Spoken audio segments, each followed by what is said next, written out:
네, 반갑습니다. 네, 오늘은 부파불교를 할 차례입니다. 108페이지.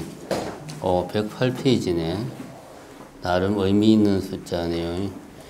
오늘은 이제 부파불교를 합니다. 부파불교가 어디까지 있냐 하면 122페이지까지.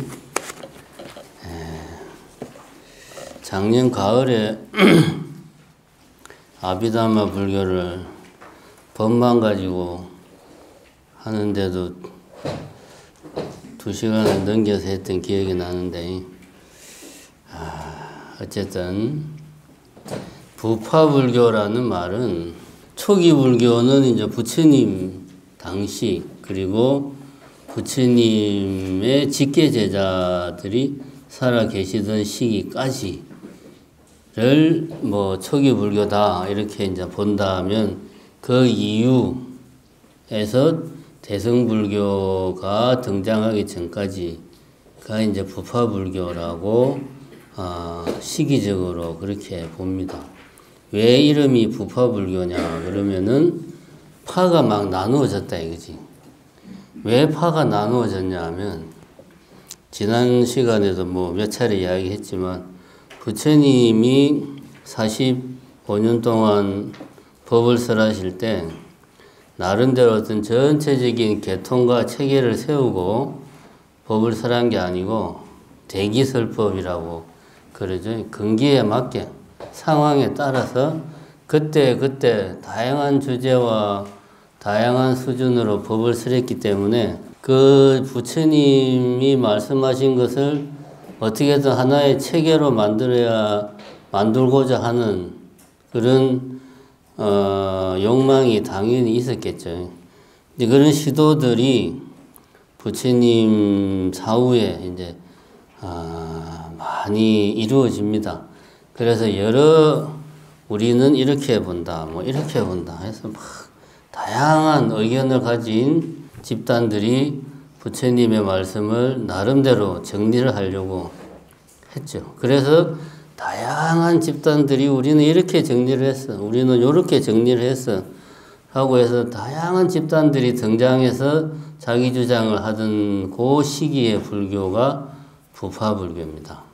그래서 이름이 부파불교 라고 하고, 그 다음에 이제 내용으로 보면은 이때 당시의 불교를 이제 아비담마 불교라고 이야기를 합니다. 아비담마라고 하기도 하고 아비달마라고 하기도 하고, 담마가 법이라는 이제 빨리어, 달마는 이걸 이제 한문으로 소리 나는 대로 쓴 거죠. 음차.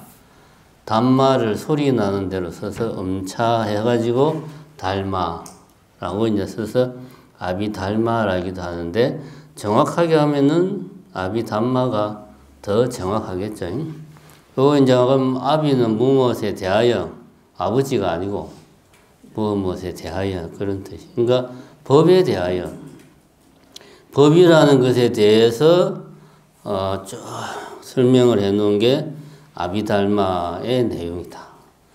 그러니까 부처님의 말씀을 정리하기를 이론적으로는 법이라는 게 무엇인가 라는 것을 규명하는 그런 어떤 방향으로 부처님 말씀을 부파불교 당시에 많은 그 스님들이 연구를 했다는 거죠.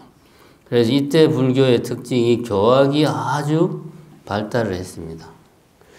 그래서 이제 사상적으로는 아비달마 불교다 이렇게 이야기를 합니다.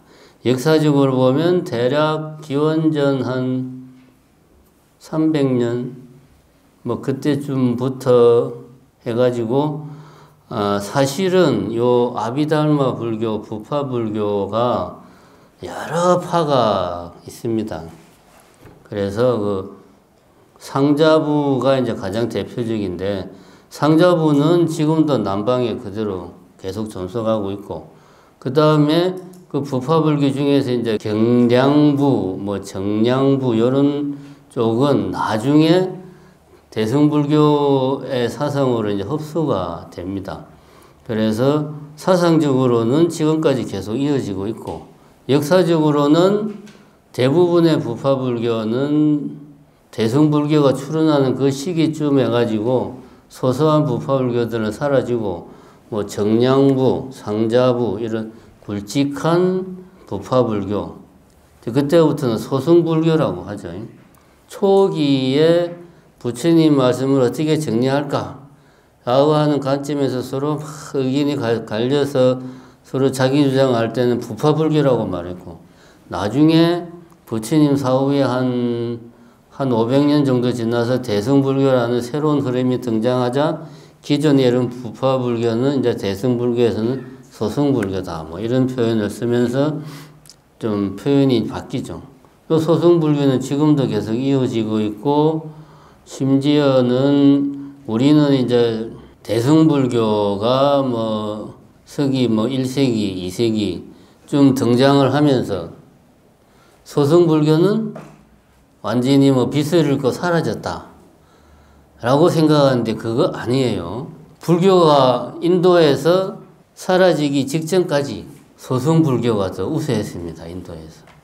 숫자적으로도 그렇고 사원 숫자도 그렇고 스님들 숫자도 그렇고.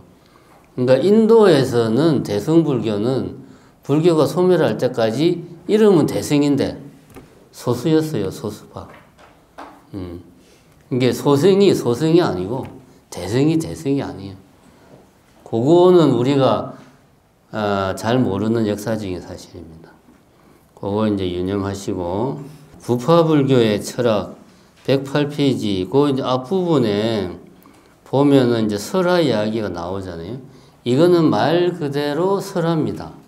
아비달마 불교가 경율론 3장의 체계로 딱 만들어진 게 대략 한 7세기 정도, 5세기에서 7세기 그렇게 이야기를 합니다.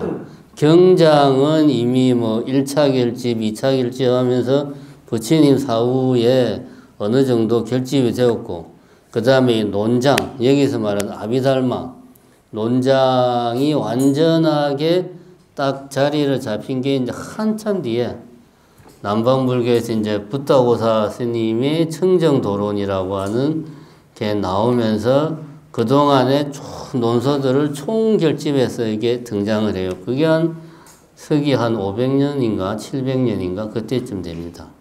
그래서 이거는 여기 나오는 108페이지에서 109페이지까지는 말 그대로 그냥 전설입니다. 전설. 설화. 이런 설화가 나온 이유는 나름대로 이 논장에 권위를 부여하기 위해서 이런 설화를 만든 거지, 이거는 사실과는 전혀 무관하다. 자, 그 다음에 109페이지 이제 1. 있는 것이라고 하는 부분이 나옵니다. 자, 부파불교는 부처님 말씀을 법이라고 하는 것으로 이론적으로 정리를 하려고 그랬어요. 법이라고 하는 것으로. 있는 것이라고 하는 건 한문으로 하면은 존재잖아요. 존재. 영어로 하면 being.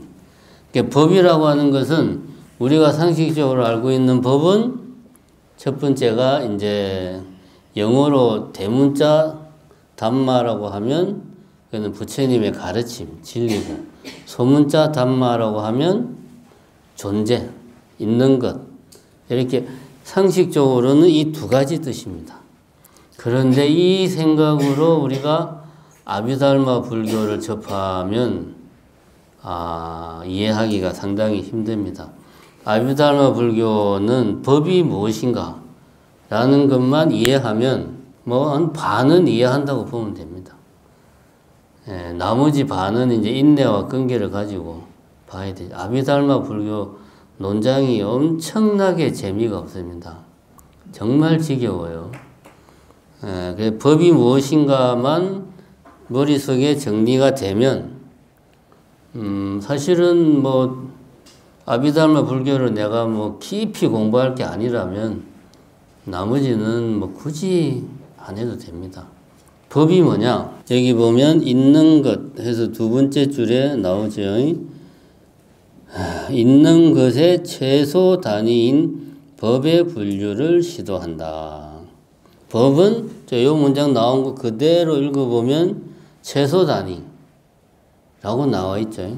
최소 단위, 무엇의 어떤 최소 단위다. 이런 말을 하면 우리 같은 현대인들이 머릿속에 딱 떠오르는 게 뭡니까? 모든 물질의 최소 단위가 뭐죠? 원자. 그죠? 몇십 년 전까지는 원자였죠. 지금은 뭐 양성자, 표준 모형, 중성자, 소립자, 뭐가 막 나오는데, 어쨌든 5, 60년 전까지만 해도 원자가 최소 단위였단 말이에요. 더 이상 물질이 여기 있으면 이 물질을 쪼개면 여러 가지로 막 나누어진다 이거야. 근데 더 이상 나눌 수 없는 최소 단위가 있더라 이거지. 100몇 개인가 해서 원소 주기율표 해가지고 쭉 나오잖아요. 그 최소 단위가 있더라. 이 세상의 모든 물질은 이 108가지 물질의 조합으로 이루어진다. 예를 들면 물이라고 하는 물질은 수소 2개와 산소 하나가 합쳐지면 그게 물이다. 이런 식으로 이제 물질의 최소 단위가 원자듯이 법은 무엇의 최소 단위일까요? 자, 요거만 알면 법이 무엇인지는 다 이제 게임 끝나는 겁니다. 법은 무엇의 최소 단위일까? 일체의 최소 단위다. 일체가 뭔데요? 12초 18개, 그렇지. 네, 그런 걸 우리가 동호 반복이라고 그러죠. 일체가 12초고 18개지. 일체는 설명을 해야지, 그럴 때는. 그죠? 일체의 최소 단위가 법이다. 맞는 말입니다. 그럼 이제 일체가 뭐냐? 지금 아주 그 중요한 포인트를 지적을 했어요. 제가 이야기한 것 같은데, 일체는 모든 것인데, 불교에서 말하는 일체는 좀 다르다고 제가 이야기를 했죠. 그거는 색성향 미촉법과 아니비설신의가 합쳐진 것, 이것을 일체라고 말한다. 보는 놈과 보이는 것이 보이는 것, 듣는 놈과 들리는 것, 냄새 맡는 놈과 냄새 나는 것, 이렇게 해서 각각이 요 6개를 합쳐서 일체라고 그런다. 이 말은 다시 말해서 경험하는 주체와 경험을 당하는 대상, 이 두 가지 주체와 객체, 이 양쪽을 합쳐서 일체라고 한다. 이 말은 다시 말해서 우리가 경험한 것, 인식한 것을 일체라고 한다. 이렇게 정리가 되죠. 요즘 말로 하면 우리가 인식한 것, 경험한 것이 일체다. 우리가 인식할 수 없는 것, 경험할 수 없는 것은 일체라고 말할 수 없다. 요거는 제가 이야기를 한 것 같습니다. 요 개념을 잘 이해를 하시기 바랍니다. 그럼 우리가 인식한 것은 어디에 있어요? 내가 뭔가를 봤어. 이 책을 봤어. 그럼 내가 책을 보는 경험을 했단 말입니다. 그럼 내가 책을 보는 이 경험의 결과물은 어디에 있어요? 내 머릿속에 있지. 어떻게? 빛이 책에 부딪혀서 광자라고 하는 것이 튕겨져 나와서 내 눈에 망막에 부딪혀가지고 망막에 도착한 그 빛의 정보가 망막에서 이것이 뭐로 바뀝니까? 내가 알아들을 수 있는 내가 아니고 브레인. 제가 경상도라서 뇌하고 뇌하고 발음 구분이 잘 안 돼요. 여러분들이 알아서 잘 새겨 들으십시오. 브레인이 인식할 수 있는 전기 신호로 망막이 이 광자 정보, 빛 정보를 전기 신호로 바꿔요. 그럼 이 전기 신호가 뇌에서 뭐 시상하부, 뭐 시상 피질 뭐 이런 데를 막 지나서 어떤 그 빛 정보를 인지하는 곳까지 가면 거기에서 그 빛 정보를 분석해 가지고 이거는 책이구나 라고 하는 경험을 브레인이 하는 거죠. 브레인이 뇌 어딘가에서. 그러면은 내가 경험한 것은 어디에 있습니까? 내 머릿속에. 어떤 형태로? 전기 신호의 형태로. 그게 어떻게 가능하냐? 우리 사람의 머리는 엄청나게 많은 뇌세포 간의 네트워크망으로 구성이 되어 있다 이겁니다. 뇌는. 그 뇌세포가 하여튼 뭐 160억 개인가 그렇게 있다고 그러고, 하나의 뇌세포에 수많은 시냅스들이 있는데 이 시냅스들이 서로 다 연결을 해서 네트워크망을 만든다 이겁니다. 그러면은 우리가 어마어마하게 많은 경우의 수가 생기는 거죠. 그럼 우리가 경험한 것은 우리 뇌 속에 사는 그 네트워크망, 전기 신호로서 저장이 되는 거죠. 그러면 일체는 뭐냐? 지금 이야기를 그대로 따라갔을 때 일체는 내 머릿속에 전기 신호에 불과한 거예요. 여기 있는 이것이 아니고. 왜? 일체는 경험한 것이니까. 내가 인식한 거니까. 이것이 아니고 내 머릿속의 전기 신호다. 이것을 옛날에는 어떻게 표현할지를 몰라서 그냥 영상, 한문으로는 상, 이미지라고 표현을 했는데, 이렇게 말하면 마치 우리 머릿속에 어마어마하게 많은 이미지들이 막 들어있는 것처럼 우리가 상상을 하잖아요. 근데 작은 머릿속에 어떻게 이 세상의 모든 세상의 이미지들이 작은 머릿속에 어떻게 들어가겠습니까? 말이 안 되죠. 전기 신호의 형태로 존재한다. 이게 가능하냐? 가능하다. 어떻게? 뇌는 어마어마한 경우의 수로 구성된 네트워크망이니까 충분히 가능하다 라고 이야기를 합니다. 그러면 법이라고 하는 것은 아까 이제 이분이 말했죠. 일체의 최소 단위가 법이다. 그건 이 법은 우리가 눈으로 보는 이 대상이 아니고 경험되어서 내 머릿속에 들어와서 전기 신호화된 그 무엇, 그것의 최소 단위가 법이라는 말이죠. 굳이 그걸 말하자면 우리가 전기 신호라고 말하자면 좀 이렇게 논의를 내용이 없으니까 이어나가기가 힘드니까 뭐 개념 이런 식으로 표현할 수가 있습니다. 굳이 우리가 이해할 수 있게 설명하자면 개념 같은 거죠. 개념. 책이다 하면 우리가 책이라고 우리 머릿속에 떠올리는 그 무언가가 있어요. 이거 말고 우리가 책하면 떠올리는 그 무언가, 그 무언가는 나눌 수가 있는 거예요. 예를 들면 여기부터 여러분들이 헷갈리면 안 됩니다. 책을 나눈다 그러면은 내 눈앞에 있는 이 책을 이거는 잉크, 이거는 종이, 요 앞에 있는 이 책을 나누는 게 아니고 내 머릿속에 개념으로 있는 책을 나누는 거예요. 그럼 내 머릿속에 있는 책은 무겁다, 공간을 차지한다, 잘 찢어진다, 정보를 저장하고 있다, 이런 여러 가지 개념들이 모여서 책이라는 개념이 우리 머릿속에 하나의 상으로 딱 있는 거예요.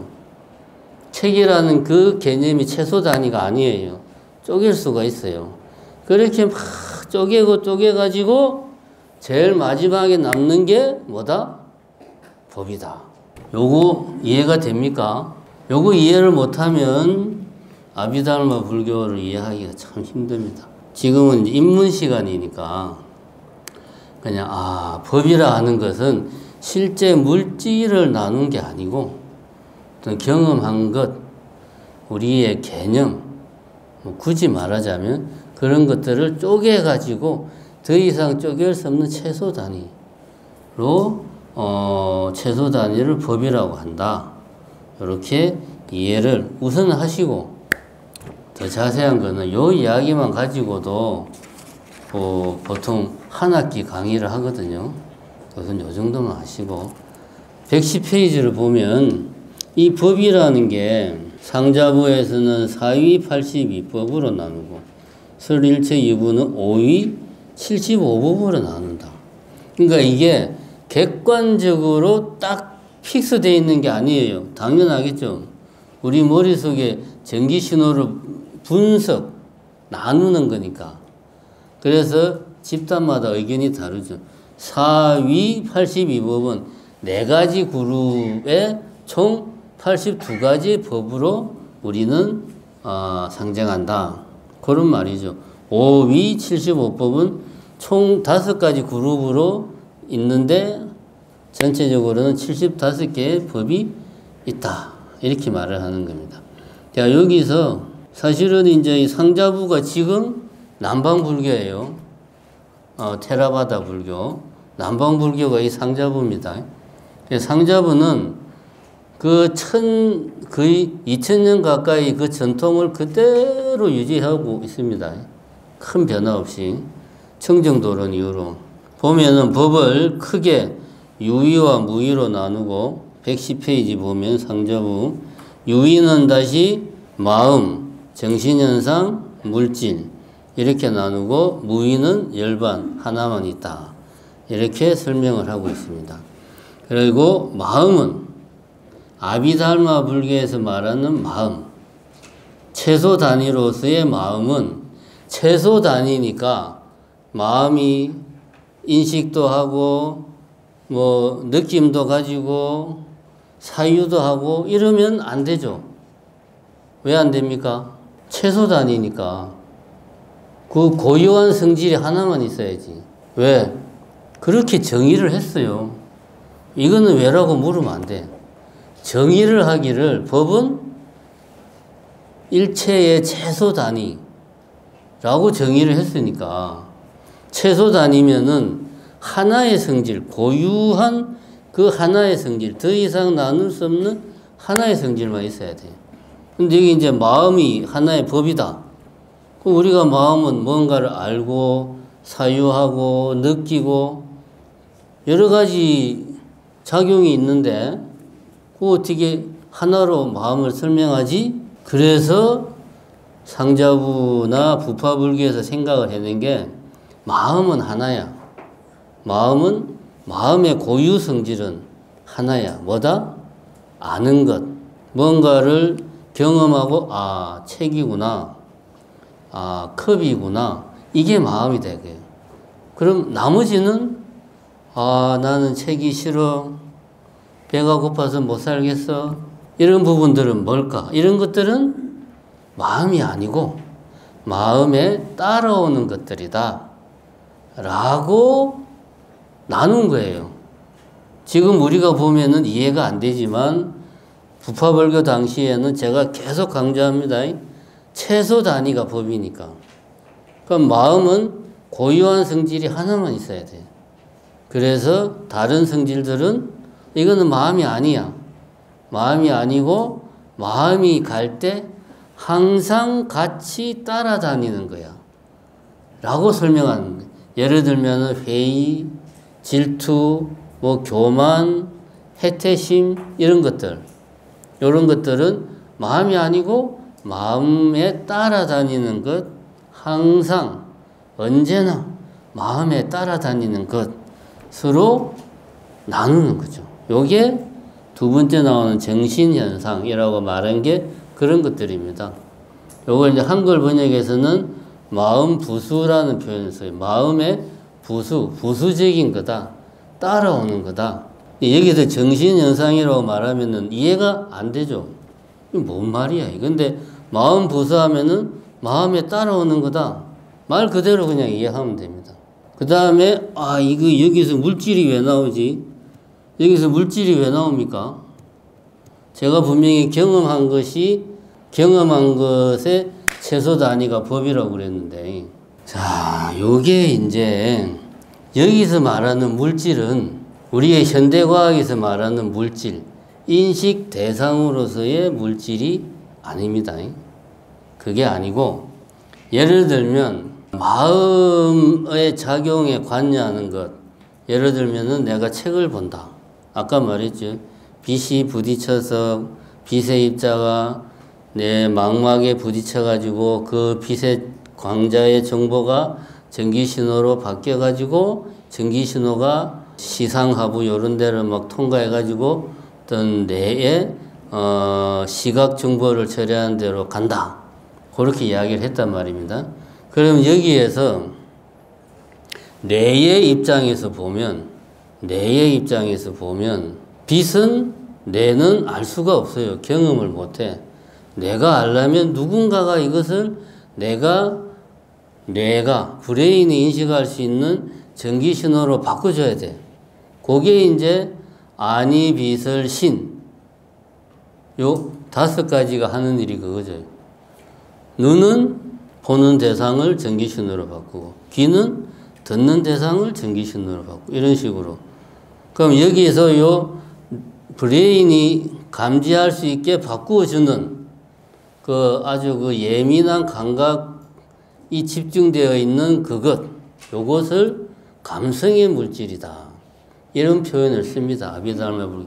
요것, 이렇게 아니, 비설, 신, 그리고 이 안에 도착해가지고, 나중에 전기신호로 바뀌는 빛.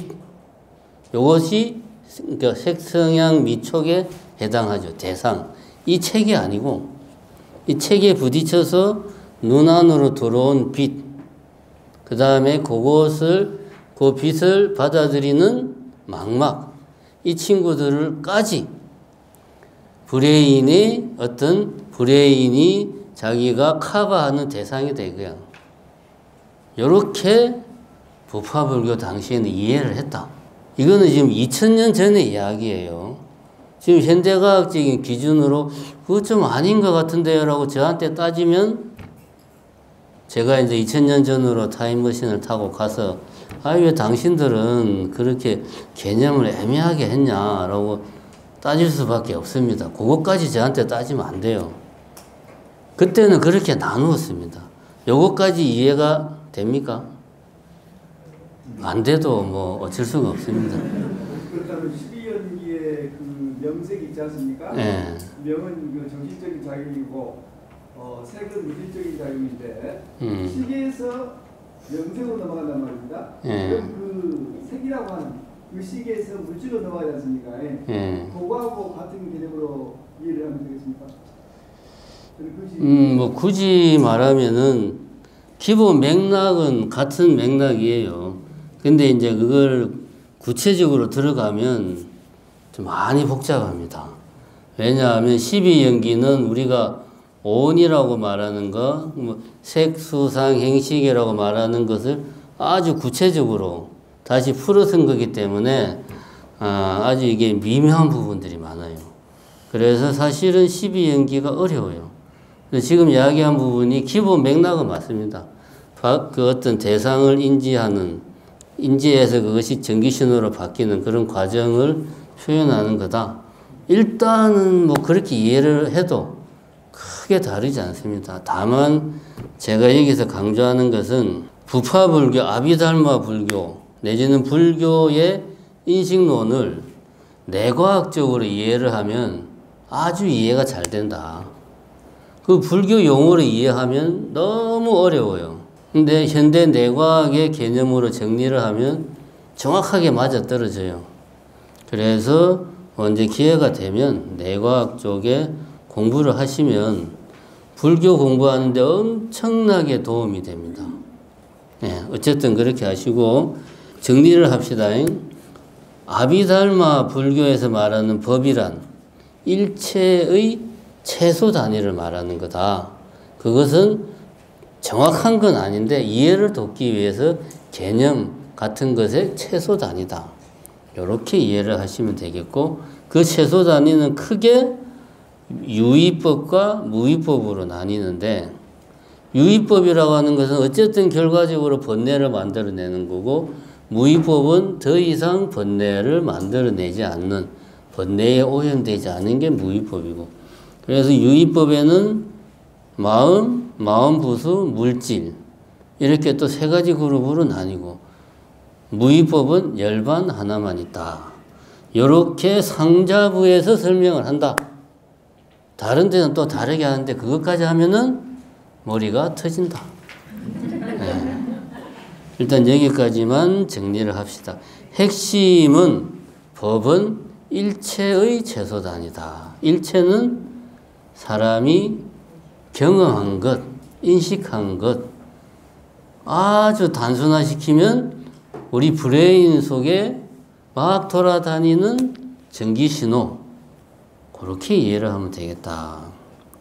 그 다음에 111페이지 이제 존재론이라는 이야기가 나옵니다. 111페이지 두 번째 단락 보면은 기원전 2세기를 전후하여 인도에서는 있는 것들이 영원한 것이 아니라 매 순간 생성과 소멸을 반복한다 라고 하는 찰나설이 유행했다. 그리고 불교도 이러한 찰나설을 적극적으로 수용했다. 이런 이야기가 나옵니다. 자, 여기 이제 무슨 이야기냐 하면 법을 말을 했는데 법은 첫 번째가 지금까지 계속 말했듯이 일체의 최소 단위로서 고유한 성질을 가지는 거다. 더 이상 쪼갤 수 없는 고유한 성질을 가지는 거다. 이게 법이다. 이게 법의 첫 번째 성질. 이것을 불교 용어로 자상이라고 그래요. 개별의 법이 가지고 있는 개별적인 특성. 그 다음에 이제 모든 법에 공통되는 특징을 공상이라고 그래요. 공통되는 상. 그것은 법은 찰나 동안 존재한다. 그 찰나성. 그 법이라고 하는 것은 그냥 쭉 있는 게 아니고 한 찰나 생겼다가 사라진다. 왜? 여기도 우리가 이해를 잘 해야 되는 게 법의 정의가 법이 그 법의 형태를 고유한 자기 형태를 유지하는 그 시간, 그거를 찰나라고 부르는 거예요. 왜 법이 한 찰나 동안만 존재할까라고 하는 질문은 잘못된 겁니다. 애시당초에 정의하기를 법이라고 하는 게 끊임없이 변하는구나 라고 관찰해 보니까 명상을 통해서 산매에 들어서 자기 마음을 쭉 관찰해 보니까 법이라고 하는 것이 끊임없이 생멸하더라. 이것이 고유한 성질을 유지하는 그 시간을 찰나라고 부르자 라고 한 겁니다. 물론 요 찰나라는 표현은 불교 이전에도 있었어요. 근데 이제 쓰이는 용도가 달랐지. 불교에서는 찰나를 제가 지금 말하는 식으로 정의를 한 겁니다. 법이 존재하는 시간, 자기 고유의 성질을 유지하는 그 시간을 찰나라고 말을 하는 겁니다. 다시 말하면 우리가 재행은 무상하다 그랬잖아요. 무상이라는 것을 어떻게 좀 시간적인 단위로 표현할 수 있을까 고민한 끝에 나온 게 찰나라는 개념이죠. 무상이라는 개념. 재행무상을 아비달마에서는 법은 1찰나 동안 자기 고유한 성질을 유지한다 라고 아비달마 불교에서는 표현을 하는 거죠. 초기 불교에서는 재행무상이라고 하는 말을 아비달마 불교에서는 이렇게 표현을 한다. 이게 두 번째 성질이에요. 그러면 왜 법은 생멸할까? 이거는 사실은 제가 처음부터 계속 이야기를 했던 겁니다. 초기 부처님 생애할 때는 어떤 표현을 썼냐면 우리가 생각하기에 우리가 보고 듣고 느끼는 모든 것들이 고정되어 있다고 생각하니까 세상에 있는 모든 것들이 막 변화하는 것으로 우리에게 느껴진다. 우리가 고정되어 있다라는 생각 자체가 없어지면 변화라는 개념 자체가 상정이 안 되는 거죠. 그런데 우리가 여기 책이 있다. 이것은 책이고 이것은 책이 아니라 컵이야. 이렇게 우리가 이것 따로 요것 따로 고정을 시키는 순간 그때부터 변화라고 하는 개념이 우리에게 확 다가온다는 거죠. 법이라는 것도 마찬가지입니다. 이게 연기실상의 세계, 일체가 아니고 우리가 알 수 없는, 인식할 수 없는 우리의 인식을 촉발시킨 그 어떤 세계는 무상하다, 고정되어 있다 이런 범주를 넘어선 세계죠. 무엇으로 규정할 수 없는 세계입니다. 근데 우리는 이걸 인식을 해가지고 이건 책이야, 이거는 컵이야 라고 우리는 규정을 하는 거예요. 그러한 것들이 지속되는 시간을 명상 속에서 이거는 실천적으로 찰나는 규명을 한 거예요. 그 당시 스님들이 서로 막 토론을 해서 연구한 게 아니고 명상을 하는 과정에서 그 법이라고 하는 것이 존속되는 그 기간이 있더라. 그게 75분의 1초 정도 되더라. 요거를 기존에 쓰던 찰나라는 용어를 여기에 쓴 겁니다. 그래서 불교에서는 찰나라는 말을 그렇게 쓰고 있는 거고, 불교에서 쓰는 찰나는 또 이런 특징이 있어요. 자, 생멸만 반복하면 우리는 분명히 여기 책이 지금도 존재한단 말입니다. 1찰나가 75분의 1초면 얘는 벌써 75번을 변했단 말이에요. 그럼 75번 동안 완전히 다른 게 생겼다 사라지고 생겼다 사라지고 했단 말이죠. 근데 우리가 보기에는 그냥 책이야. 하나의 책이 그대로 있어요. 그러면 찰나의 특징은 이렇게 찰나를 75분의 1초, 이 시간은 법이 자기 고유의 성질을 유지하는 시간이라고 정의를 했는데, 해놓고 보니까 얘는 왜 1시간이 넘도록 그대로 변하지 않고 있지? 설명이 안 되는 거야. 연속성. 그죠? 그대로 있잖아요. 1초는 고사하고 10분, 1시간 동안 그대로 있잖아요. 왜 이렇지? 설명이 안 돼. 이걸 어떻게 설명해야 될까? 고민한 끝에 찰나는 상속한다 라고 하는 걸 하나 더 덧붙이는 거예요. 상속이라는 말은 끊임없이, 간격이 없이 하나의 찰나가 끝나면 바로 이어서, 틈이 없이 바로 이어서 다음 찰나가 생겼다가 유지됐다가 사라진다. 요렇게. 그래서 끊임없이 생멸하지만 우리가 인식하기에는 고정되어 존재하는 것으로 비춰진다. 연속성을 그렇게 설명을 한다는 거죠. 이런 이야기들이 왜 나오냐? 계속 이야기하지만 편의상 연기실상의 세계라고 하는 우리가 알 수 없는, 우리 눈앞에 펼쳐져 있는 이 세계에는 변한다, 변하지 않는다, 공간을 차지한다, 차지하지 않는다, 이런 범주로 설명할 수가 없는 세계예요. 근데 어떻게든 우리가 이 세계를 인식한 것, 뭐죠?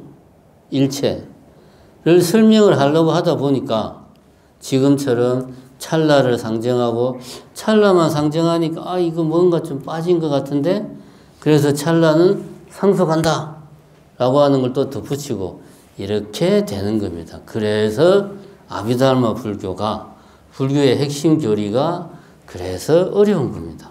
요 지점을 잘 이해를 해 주시기 바랍니다. 자, 112페이지 세 번째 단락. 요 단락이 아주 중요합니다. 제가 한번 읽어보겠습니다. 112페이지 세 번째 단락. 경량부의 극단적인 찰나설에 의하면 이라고 나오는 부분. 요거는 별표를 해가지고 여러분들이 꼭 여러 번 읽어볼 필요가 있습니다. 경량부의 극단적인 찰나설에 의하면 우리가 외부 대상을 인식한 순간에 그 외부 대상은 이미 파괴되고 없다.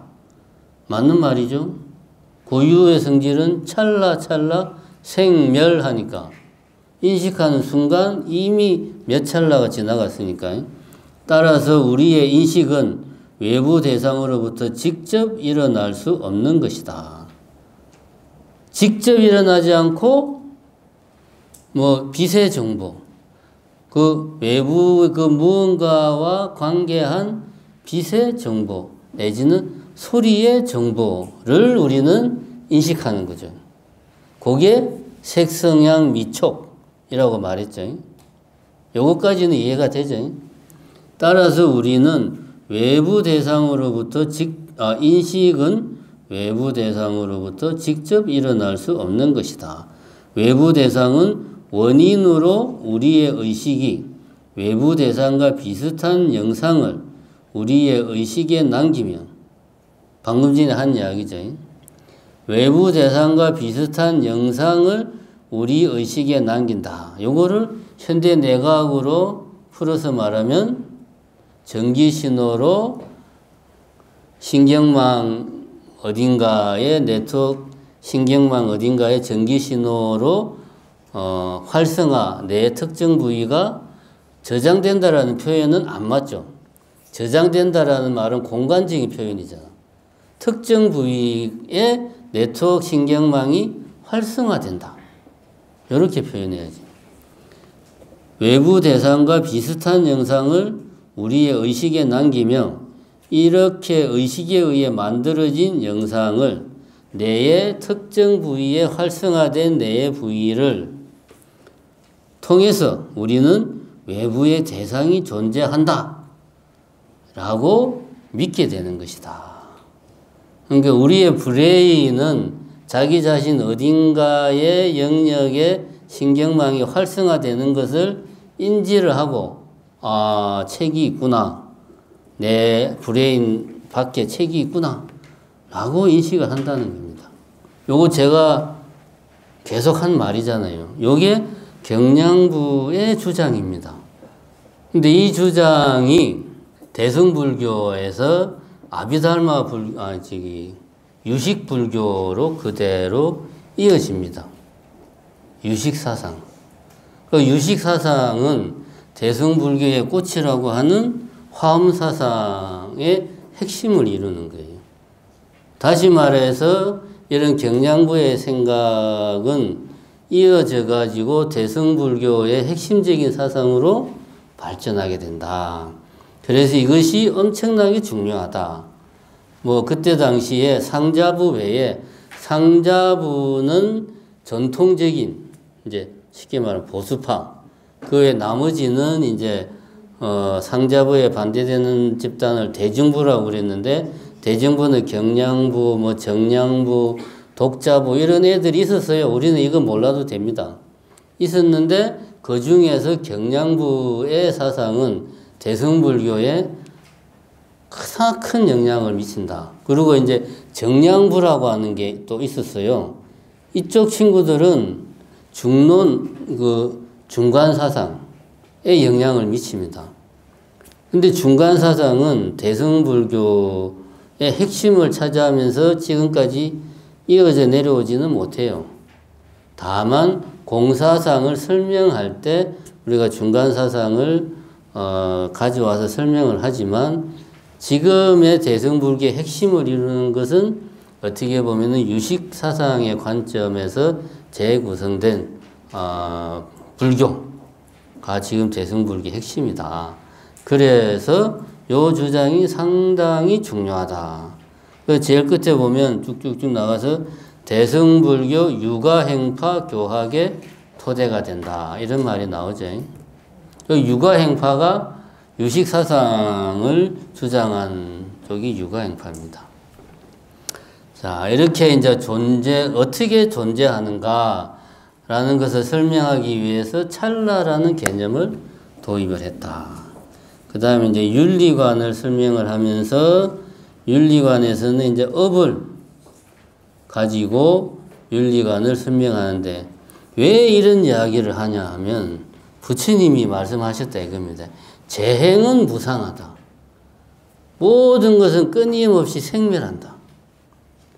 이 말을 잘못 들으면 단멸론으로 A가 생겼다가 사라지고 또 B가 생겼다가 사라지고 A와 B는 아무 관련이 없어. 이렇게 우리가 이해할 수도 있어요. 찰나찰나 상속한다는 생각을 빼고 무상하다는 것만 놓고 보면 끊임없이 변하니까 지속적인 존재가 없죠. 그죠? 그러면은 윤리적으로 여기 지금 나오지만은 A가 B에게 살해를 하라고 명령을 했을 경우에 B가 실제로 C를 살해를 했다 하더라도 A는 내가 직접 죽인 게 아니니까 나와 아무 관련이 없어. 이런 식으로 주장할 수 있다. 이게 무상이라는 사고의 허점이다. 이렇게 이제 생각을 한 거죠. 그래서 업이라는 개념은 불교의 고유한 개념이 아니고 원래 인도 부처님 당시에도 이미 존재했던 하나의 사고방식인데 그거를 가져와 가지고 여기서는 이제 무표라는 개념을 말을 쓰죠. 자, 뒤에 가서 114페이지 보면 자, 이런 말이 나옵니다.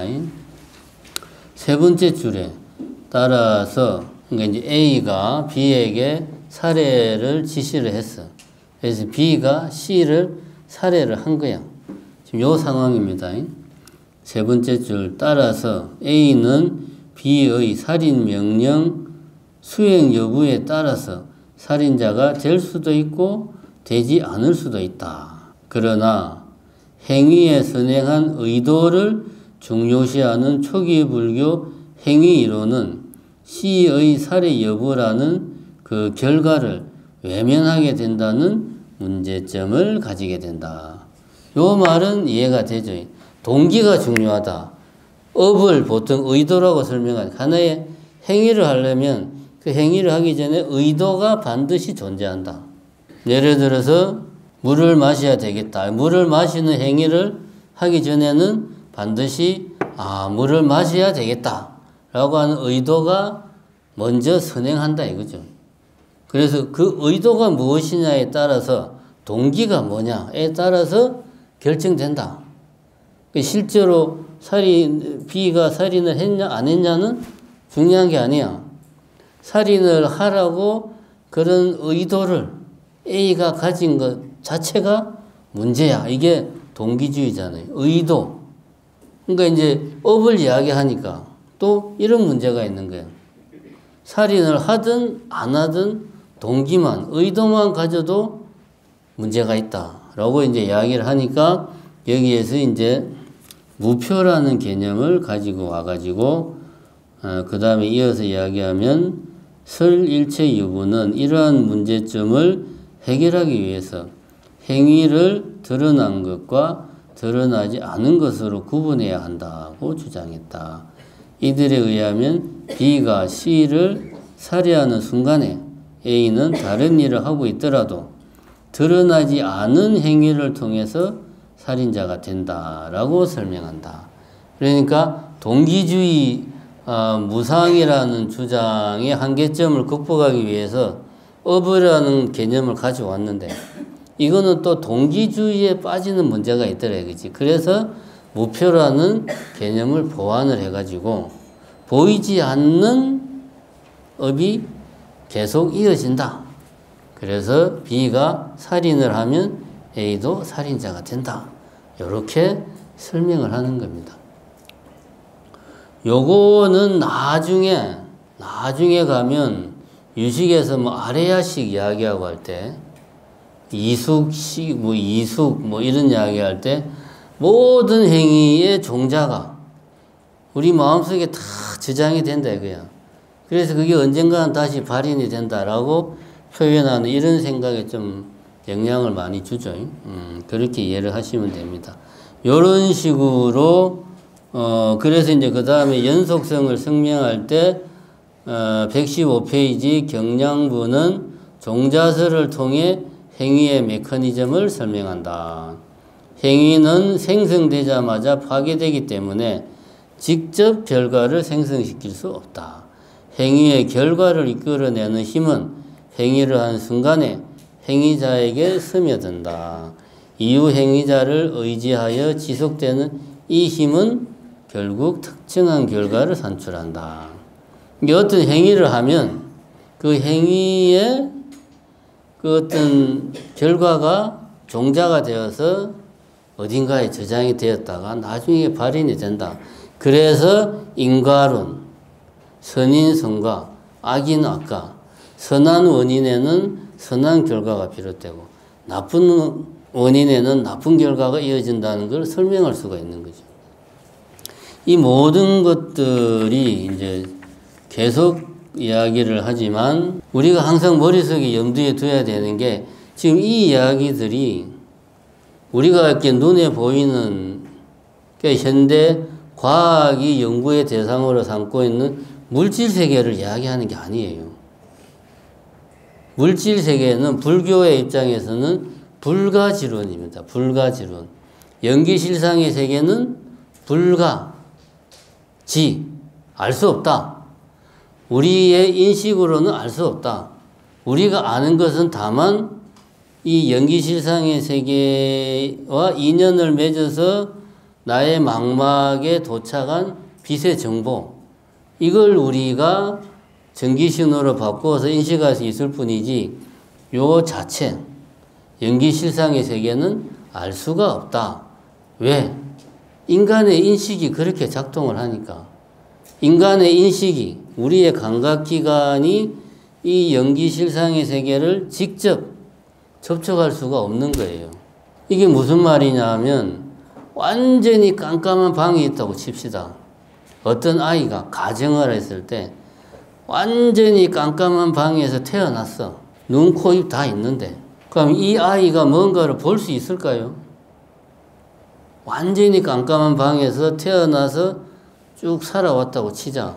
그럼 볼 수가 없지. 뭐 만질 수는 있겠지만, 소리를 들을 수는 있겠지만 볼 수는 없어요. 이 말은 무슨 말입니까?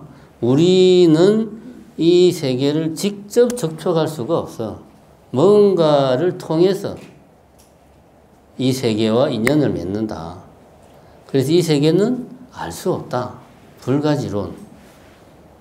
뭐 굳이 서양 철학적인 입장에서 표현하면은 거기에 가깝습니다. 그래서 자꾸 우리가 이 세계를 어떻게 내가 설명을 해야 되지? 라고 생각하면 안 돼요. 내가 인식한, 경험한 내 머릿속의 이미지, 내의 어떤 활성화된 그 부위, 전기신호, 이런 것들을 우리가 어떻게 받아들이고 이해하고 설명하려고 하는가, 이렇게 생각을 해야 된다. 여기에 요거를 서양 철학에서는 관념론이라는 표현을 쓰는데 엄밀하게 따지면 관념론이 아니에요. 관념론이라는 것은 신이 실제로 존재를 하고 그 다음에 아름다움이라고 하는 아름다움이라고 개념이잖아요. 근데 실제로 어딘가에 아름다움이 존재해. 가장 이상적인 아름다움, 가장 이상적인 미가 존재를 해. 이게 뭡니까? 미의 이상형, 아이디얼 타입. 그 이상형에서 우리가 현실에서 보는 아름다운 여인, 아름다운 풍경이 나온다. 왜? 실제로 미가 존재한다고 관념론에서 상정을 하니까 이거하고는 다른 거예요. 완전히 다르죠. 그렇게 이해를 해야 됩니다. 그 다음에 무의와 열반에 대한 설명도 여기를 여러분들이 뭐 읽어 보셨는지 모르겠는데 같은 맥락에서 이해를 해야 됩니다. 어떤 사람이 이런 질문을 했다고 치자. 열반이 무엇입니까? 라고 질문을 했다고 치자. 영어로 What is Nirvana? 니르바나가 뭡니까? 이 질문이 올바른 질문인가요? 5분 쉬고 난 뒤에 이야기를 하도록 하겠습니다.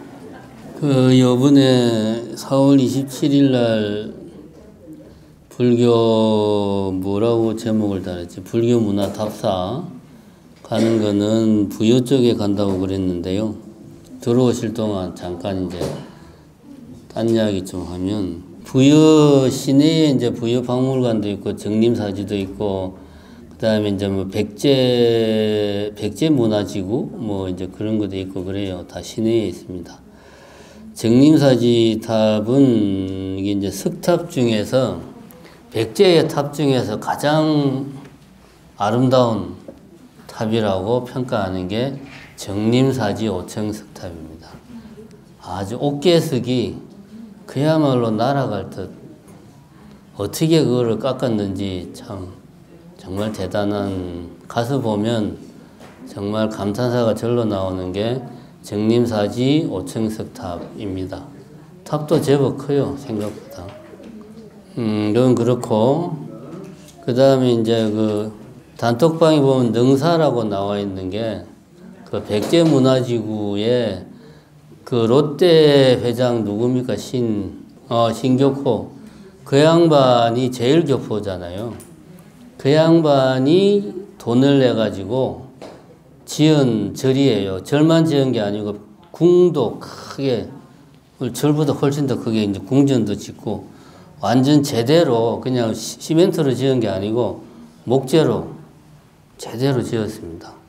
그래서 능사하는 가면 5층 목탑이, 백제식 5층 목탑이 완벽하게 재현이 되어 있어요. 그리고 그 안에 모셔져 있는 부처님도 양식이 보면 백제시대의 양식 그대로 재현을 해놨습니다. 그래서 우리가 사실 백제시대의 불교를 보려면 어디를 가야 됩니까? 백제시대의 불교를 보려면 백제로 가야 되는데 백제가 망했어요. 그래가지고 남아있는 게 없어. 그리고 대신에 과거에 백제의 거의 뭐 신화국, 제후국 비슷했던 나라가 일본이란 말이에요. 쉽게 말해서 백제의 형제, 동생. 일본에 가면 백제 불교가 그대로 있습니다.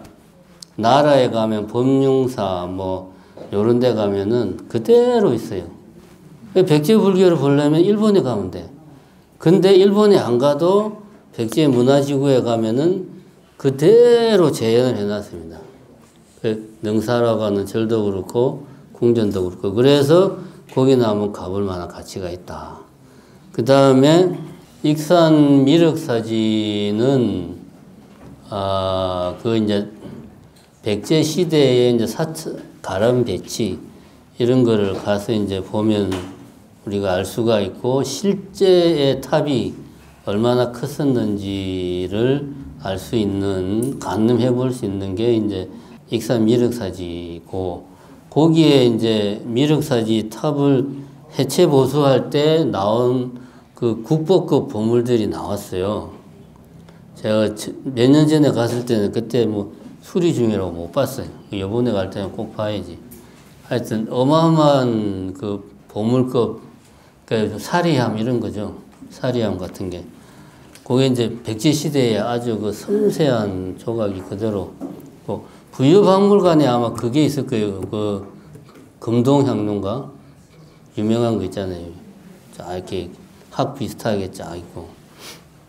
그래서 주로 이제 백제불교 컨셉을 가서 보게 될 겁니다. 백제불교를 제대로 보려면 나라하고, 그치, 나라가 이제 주로 그렇고 교토, 이런 데 가면, 일본에 가면 다 있습니다. 자, 어쨌든, 열반이란 무엇인가? 라는 질문이 타당한 질문인가? 어떻게 생각하시나요? 이 질문이 맞는 질문인가요? 질문 자체가 맞는가요? 이 말은 다시 말하면 깨달음이 무엇이냐? 어떻게 하면 깨달을 수 있느냐? 뭐 이런 거하고 뭐 비슷한 거죠. 열반이 무엇인가? 이게 뭐냐? 이게 뭐지? 라고 질문하는 것은 그거는 유의법의 대상이죠. 요 말은 이해가 되는가요? 이것이 무엇인가? 라는 질문은 그 무엇은 유의법의 세계에서 내가 이것을 설명하기 위해서 하는 질문이에요. 유의법의 세계 속에서 공간과 시간을 점한다고 내가 생각하는 그 무엇, 표현을 바꾸면 나의 인식 대상, 주체인 나의 인식 대상으로서의 이것, 이게 뭐냐? 아, 이것은 책이다. 그러면 내가 이거를 봤어. 보고 이것의 정보가 내 눈으로 들어와가지고 전기신호로 바뀌어가지고 내 브레인에서 이것을 인지를 했어. 인지를 했는데 기존에 이것에 관련된 정보가 없는 거야. 내 브레인 속에. 이거를 인지는 했는데 내 도서관에는 이것에 관한 정보가 없어. 그래서 물어보는 거지. 이게 뭐냐? 책이다. 아, 책이구나. 그러면 이제 다시 저장을 하는 거죠. 하나의 새로운 개념이 내 머릿속에 생겨나는 거죠. 이런 식으로 열반을 생각하면 안 됩니다. 이런 식으로 생각하는 걸 우리가 일상적인 표현으로 하면은 대상화시킨다. 그죠? 인식의 대상으로 만드는 거고, 내 사고의 대상으로 만드는 거죠. 내가 무엇을 해야 되겠다 할 때 그것의 목표로 설정하는 거고, 목표로 설정하는 순간 현실은 만족스럽지 못하고 그러니까 거기에서 욕망이 나오고 욕망을 채우지 못하니까 괴롭고 번뇌가 생기는 겁니다. 행복하기 위해서 열반을 추구하는데 열반을 추구하기 위해서 열반이 뭐지 생각하는 순간 나는 열반에서 어떻게 됩니까? 멀어지는 거예요. 그래서 뭐 이제 간화선에서 그런 말을 쓰잖아요. 어떤 주객 소멸의 경지, 너와 나의 구분이 사라지는 경지, 그런 경지에 도달해야지만이 진정으로 뭐 깨달았다고 할 수 있다. 이 말이 그런 말입니다. 그래서 열반이 무엇이냐? 라고 말을 하면 잘못된 거죠. 열반을 하나의 정보로서, 지식으로서 내가 획득해야 될 그 무엇으로서 생각을 한다는 거죠. 이제 그렇게 하면 안 된다 하는 이야기를 여기서 하고 있습니다. 그 정도만 이해를 하시고, 여기 뭐 어디서는 뭐 무위법을 몇 가지라고 뭐 어디서는 뭘 몇 가지라고 막 그러는데 이런 거는 뭐 별로 중요한 게 아닙니다. 지금 이야기한 거 열반은 유의법에 속하지 않는다. 그래서 무위법으로 분류가 되어 있잖아요.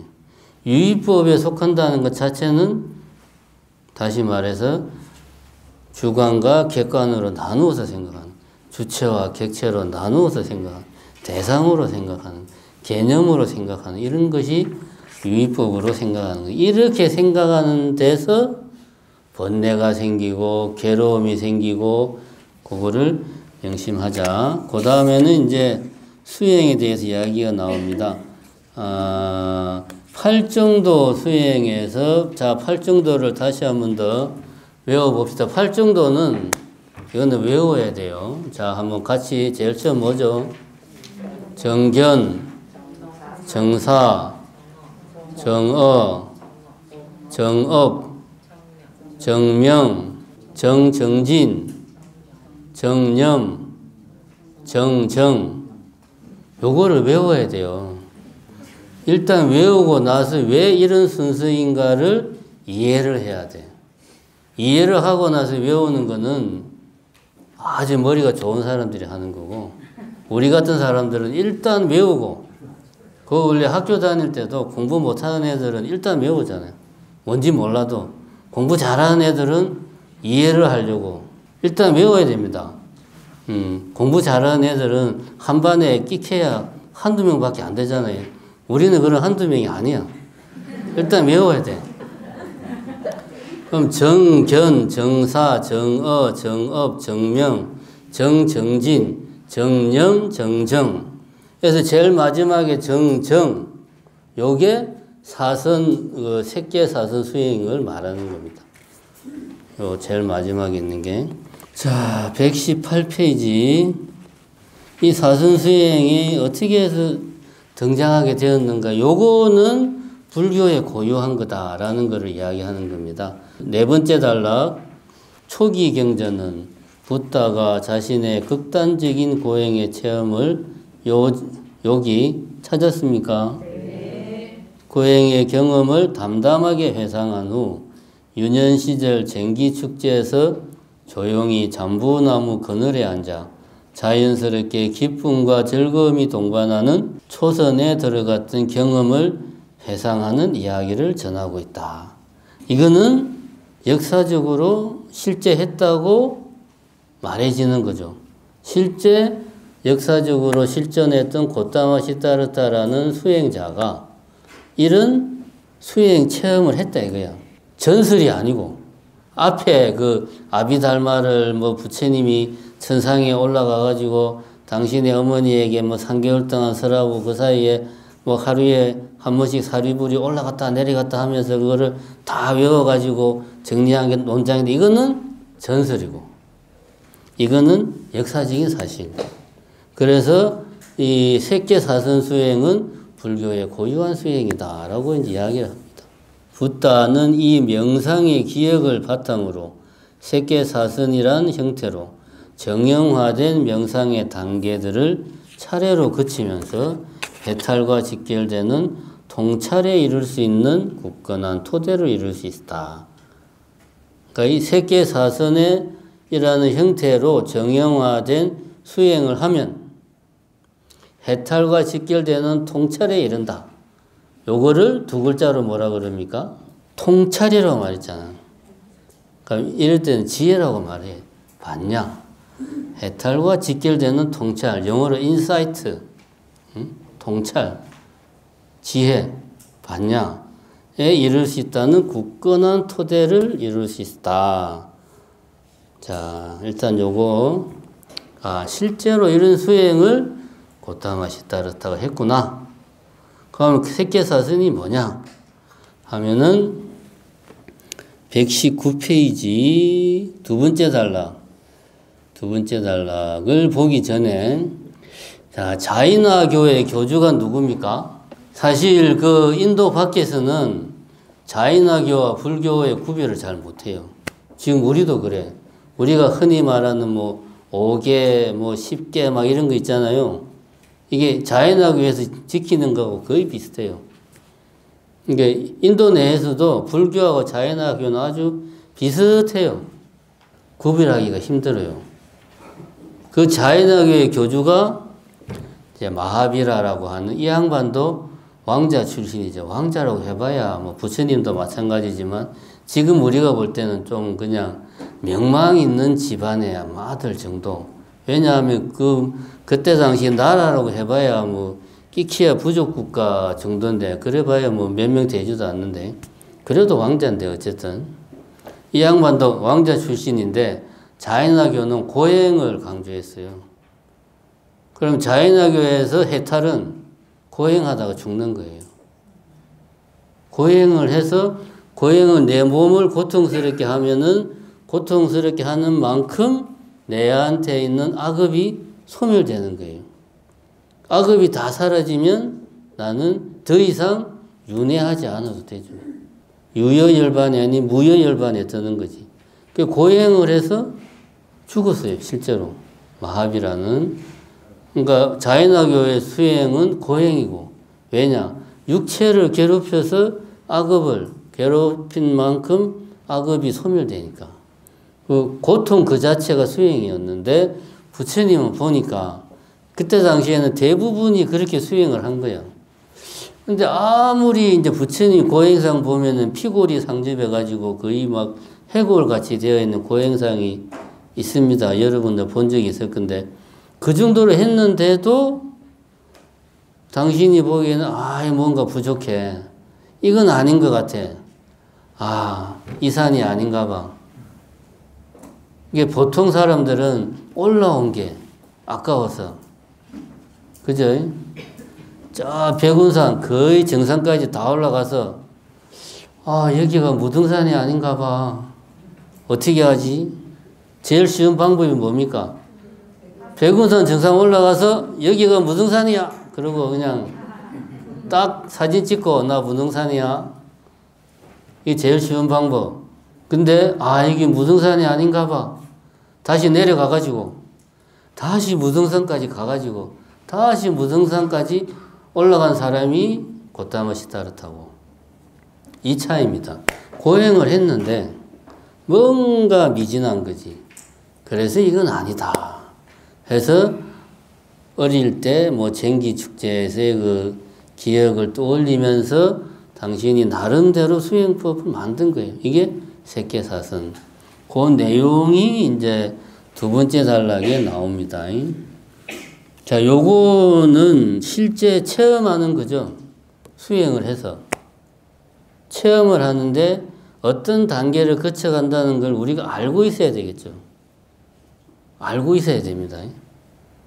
그래야지 하면서 내가 지금 어디쯤 와 있는가, 내가 지금 어느 동네에서 헤매고 있는지 정도는 알고 있어야 돼. 그런 것도 모르고 앉아서 꾸벅꾸벅 졸면은 시간만 낭비하는 거예요. 시간만.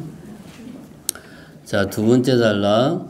색계사선에 도달하는 과정은 다음과 같이 요약될 수 있다.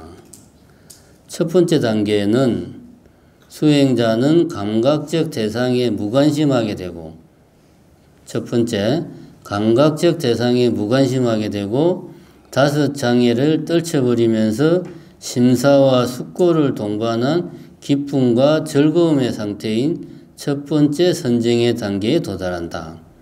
이게 말은 한 문장인데 사실은 여기에 5가지 장애, 심사, 숙고 이런 것들이 다 중요한 용어들이에요. 사실은 이게 많은 그냥 우리가 심사숙고한다 이런 말이 아니고 이것 자체가 많은 내용을 담고 있는데 저도 잘 모릅니다. 다시 책을 찾아봐야 돼요. 이제 어쨌든 뭐 이게 깊은 뜻이 있지만 일단은 패스. 우리한테 중요한 거는 첫 번째 선정의 단계는 기쁨과 즐거움의 상태다. 앉아 있으면 그냥 기분이 좋은 거예요. 요거는 명상을 꾸준히 하면, 예를 들면 선방 다니는 스님들이 뭐 사람마다 다른데 한 3년 정도 꾸준히 선방을 다니면 예를 들어서 요런 정도는 조금씩 경험을 합니다. 이게 뭐 어마어마한 경치가 아니에요.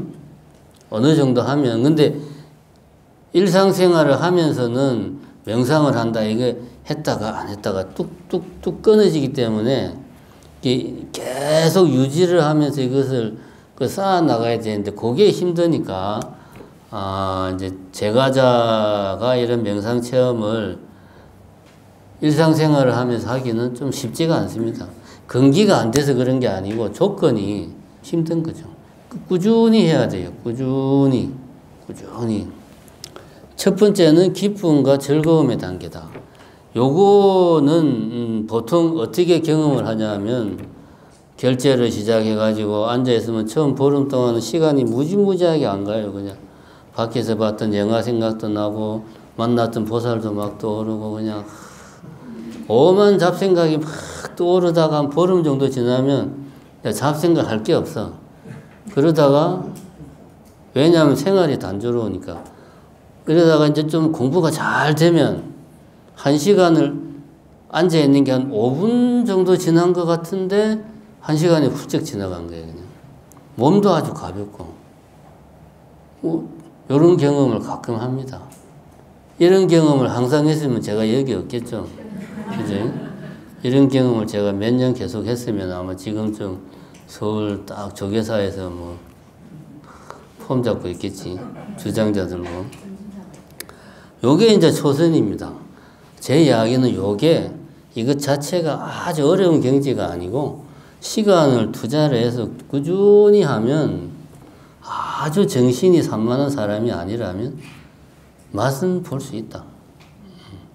두 번째가 심사와 숙고가 사라지면서 내적 고요와 마음의 집중이 일어나고 기쁨과 즐거움의 상태인 두 번째 선에 도달한다.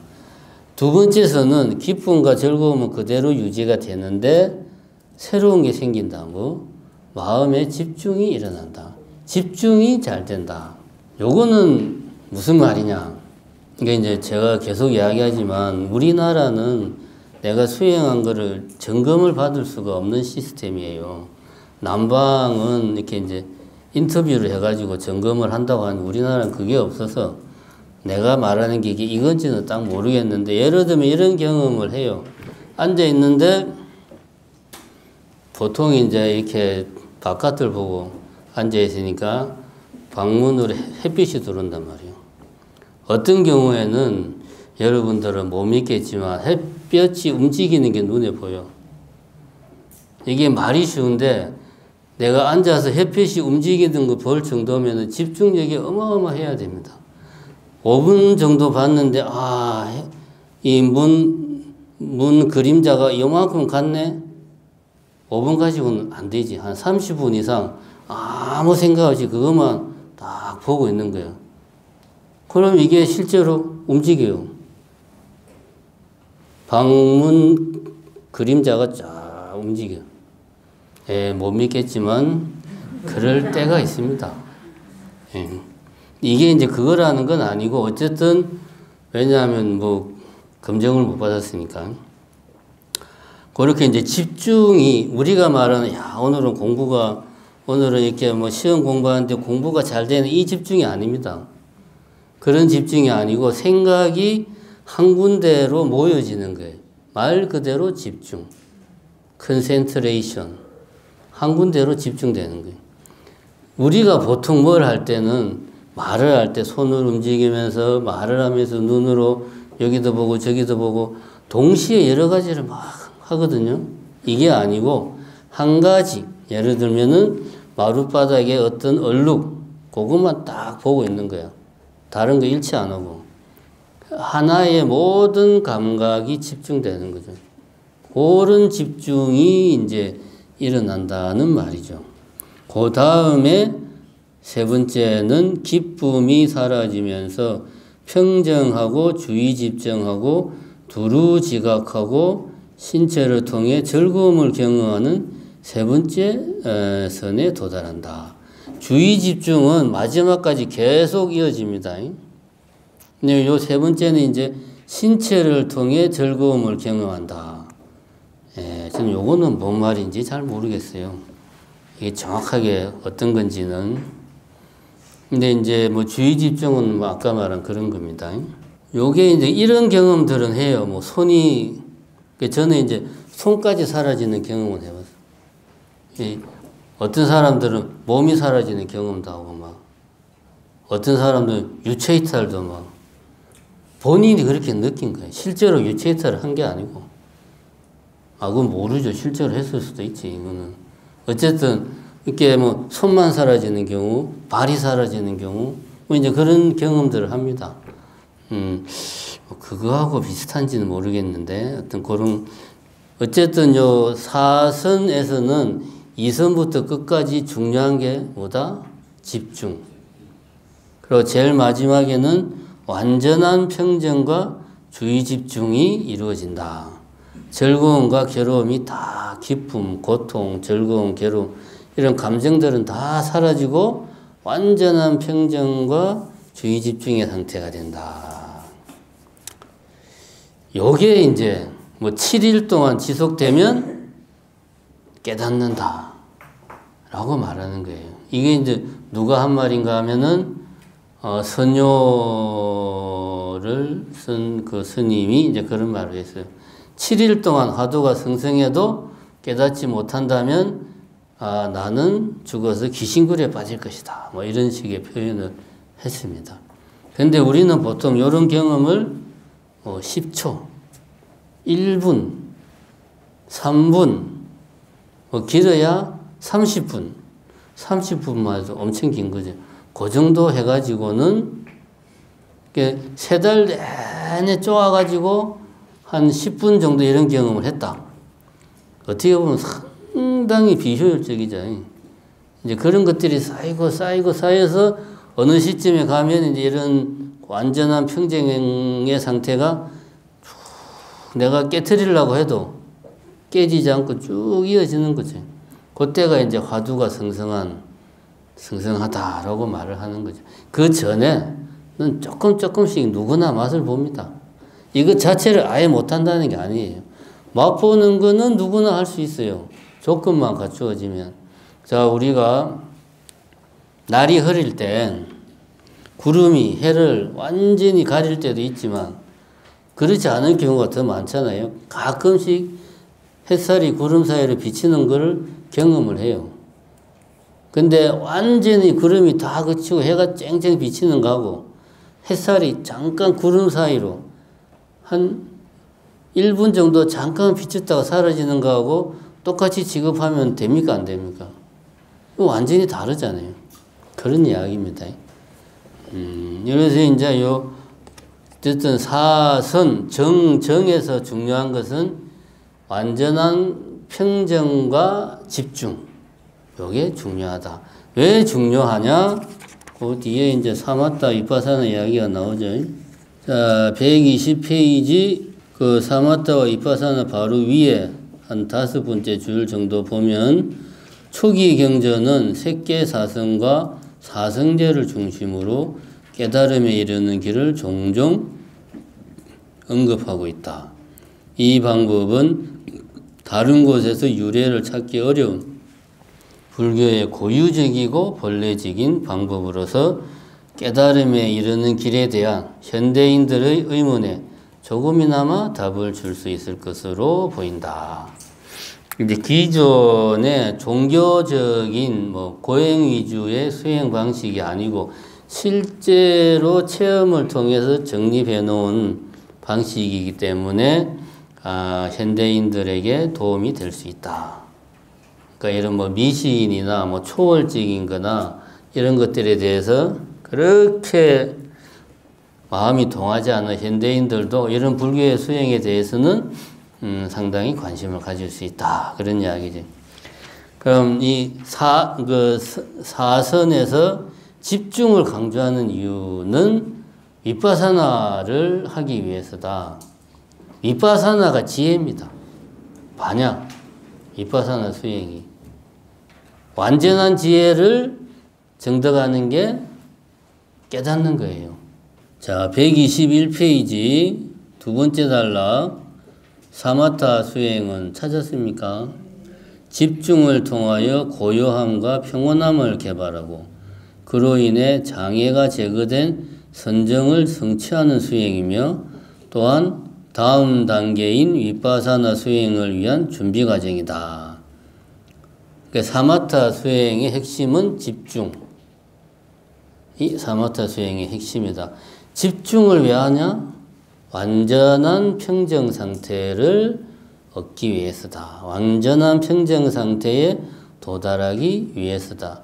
왜 집중하면 완전한 평정 상태에 도달하는가? 해보면 압니다. 이거는 체험하는 거기 때문에 왜 그런가를 설명할 수가 없어요. 집중이 되면 마음이 평정해지는 것은 경험을 해봐야지만이 알 수가 있다. 정진을 통해 도달한 마음의 고요함을 뜻한다. 그리고 고요함에 도달하기 위한 과정에서 모든 해로운 상태가 가라앉고 그친다는 의미에서 그칠 지자를 쓴다.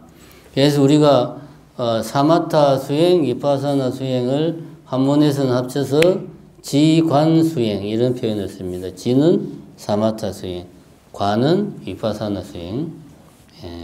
그래서 지라고 쓰는 이유는 모든 장애를 거친다 이거지. 깔아앉힌다. 그래서 지자를 쓴다. 왜? 집중하면 마음이 완전히 고요해지는 상태에 이르기 때문에 외부 자극에 마음이 흔들리지 않는다 이거지. 위파사나 수행은 그 다음에 나옵니다. 좀 넘어가서 접두사 VI는 뛰어나다는 의미다. 그래서 보다와 합성을 통해서 뛰어난 봄, 특별한 관찰 등을 의미하거나 혹은 분리하다라는 의미에서 분리해서 다르게 본다. 분명하게 본다. 꿰뚫어 본다. 그래서 중국에서는 관으로 번역했다. 이 위파사나 수행은 보는 거다 이거지. 보는 건데 그냥 보는 게 아니고 어떻게 본다? 뚫어질 정도로 본다. 왜? 그렇게 봐가지고 있는 그대로의 모습, 우리가 주체와 객체로 나누고 잘못된 생각으로 뭔가가 있다는 생각에 가려져 있는 그런 고정관념들을 다 털어내고 있는 그대로 연기실상의 세계를 그대로 내가 접할 수 있도록 있는 그대로 보는 게 위파사나다. 그래서 그냥 보는 게 아니고 통찰한다. 인사이트라는 표현을 쓰는 거죠.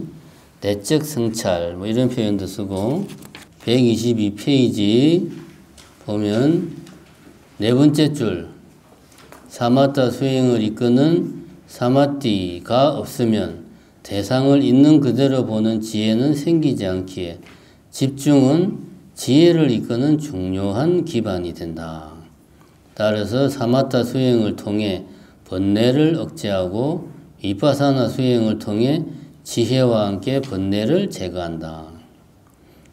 사마타 수행을 해서 집중력을 높이고 집중해서 완전한 고요, 평정의 상태에 내가 도달함으로 해서 번뇌를 억제하고 없애는 게 아니고 억제하고 그 상태에서 완전히 평정한 상태, 삼매의 상태에서 통찰력을 키워가지고 번뇌를 완전히 제거한다. 그래서 위파사나를 수행을 할 때는 일단 시작은 사마타 수행을 해서 집중력을 높이고 그 토지 위에서 비파사나 수행을 하고 이게 다시 또 집중력을 높이고 이게 서로 물리고 물리는 그런 관계가 되는 거죠. 보면 자 그래서 밑에서 세 번째 줄 봅시다. 네 번째 줄이네. 사마타 수행을 멈추는 순간 마음은 다시 탐진치의 영향을 받게 된다. 그러므로 자, 요 부분을 잘 보세요.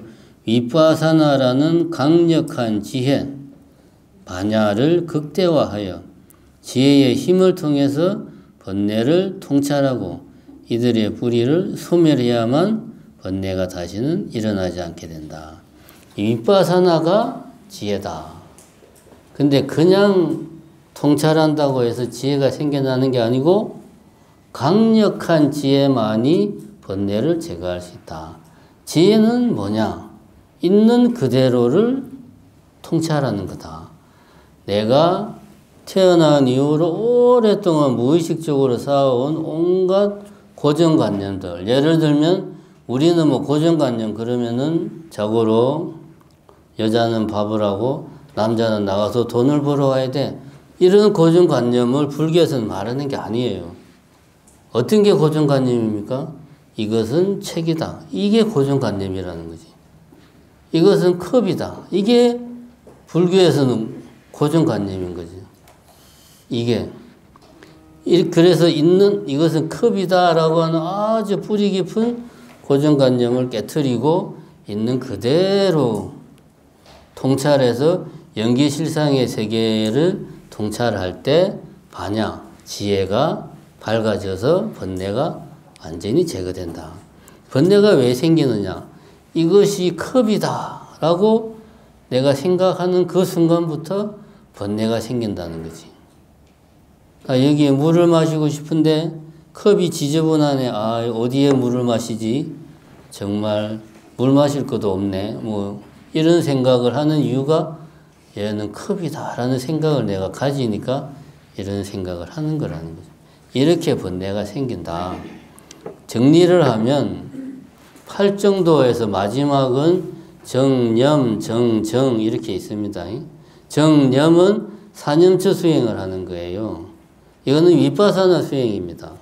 사념처 수행은 먼저 신, 몸을 관찰하고 관찰, 몸을 있는 그대로 통찰하고 수, 느낌을 관찰하고 심, 마음의 작용을 관찰하고 법. 여기 이제 지금 우리가 여기에서 말하는 아비다르마 불교에서 법이 뭐 82개가 있다. 그 각각의 법을 관찰하는 거예요. 해태, 뭐 질투, 아는 것, 교만, 뭐 이런 법을 관찰해서 이것이 해태구나. 그래서 이거를 굳이 아비달마 불교에서 마음을 뭐 몇 가지로 나누고 뭘 몇 가지로 나누고 한 게 그냥 이론적으로 이론적 정확함을 기하기 위해서 한 측면도 있겠지만 위파사나 수행을 하기 위해서 이것은 법 중에서 뭐 해태심이구나 라고 내가 통찰을 하려면 정확하게 법에 대해서 알고 있어야 되는 거죠. 그 이야기를 하는 겁니다. 그래서 실천적인 필요에 의해서 이렇게 법을 뭐 82가지, 뭐 75가지 나눈 겁니다. 오늘은 빨리 끝냈습니다. 네. 아까 그 무의하고 열반을 설명을 해주셨는데 네. 제가 이해하는 그 무의라고 하는 것은 함이 없다. 산은 산이고 물은 물이다.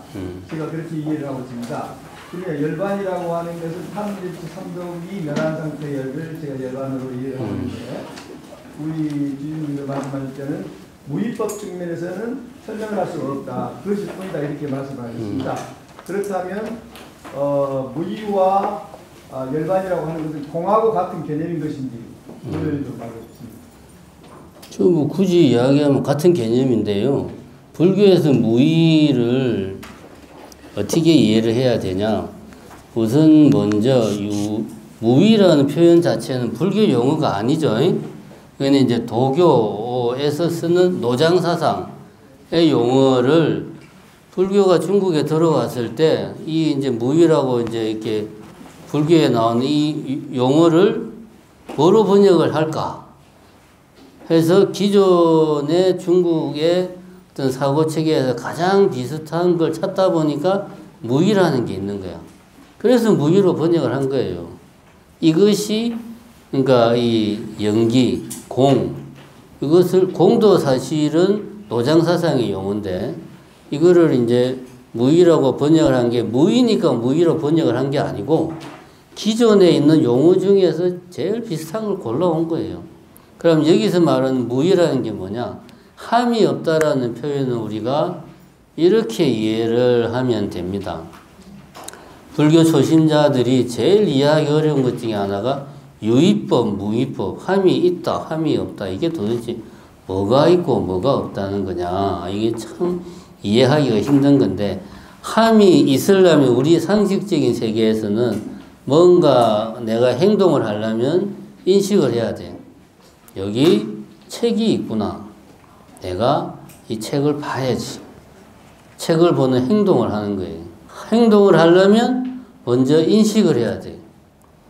우리 상식적인 세계에서 인식을 한다는 것은 주체와 대상으로 세상을 나누는 거예요. 보는 내가 따로 있고 보이는 대상이 따로 있어. 원래부터 따로 있는데 보는 내가 저것을 본 거야. 보고 아 이것은 책이구나 라고 생각을 한 거예요. 이미 보는 내가 존재하고 보이는 책이 존재하는 세계 속에 살고 있다가 이것을 보고 아 책이 있구나. 저 책을 봐야 되겠다 라고 하는 행동을 하는 거죠. 이게 우리의 상식의 세계입니다. 상식의 세계에서는 이미 내가 존재하고 있고 내가 인식하는 대상이 이미 존재하고 있어요. 그래서 유의의 세계가 여기에서 만들어지는 거예요. 무의의 세계는 이미 내가 존재하고 있고 내가 보고 인식하는 대상이 이미 존재하는 그런 세계가 아니에요. 그래서 무의, 함이 없어요. 인식을 해야, 책을 봐야, 책을 인지를 해야 책을 봐야 되겠구나 라는 행위를 하는데 이런 인지 자체를 주체와 객체로 나누어서 내가 책을 본다라는 이런 상식적인 관점에서 인식을 하지 않기 때문에 상식적인 관점에서 행위도 하지 않는 거죠. 그런 행위는 무의의 행위라는 거지. 이렇게 이해를 하면 쉽게 이해가 된다. 유의법과 무의법은 이렇게 이해를 하자. 그럼 왜 유의라고 썼느냐? 이렇게 내가 있고 대상이 있으면은 필연적으로 대상을 나는 고정시키고 나도 고정을 시켜가지고 근데 이게 변해. 나도 변해. 변하니까 만족스럽지가 못해. 그래서 괴로워. 이렇게 번뇌가 생긴다. 그래서 유의법의 세계다. 무의법은 이런 게 없으니까 번뇌가 안 생긴다. 이렇게 이해를 하시면 쉽습니다.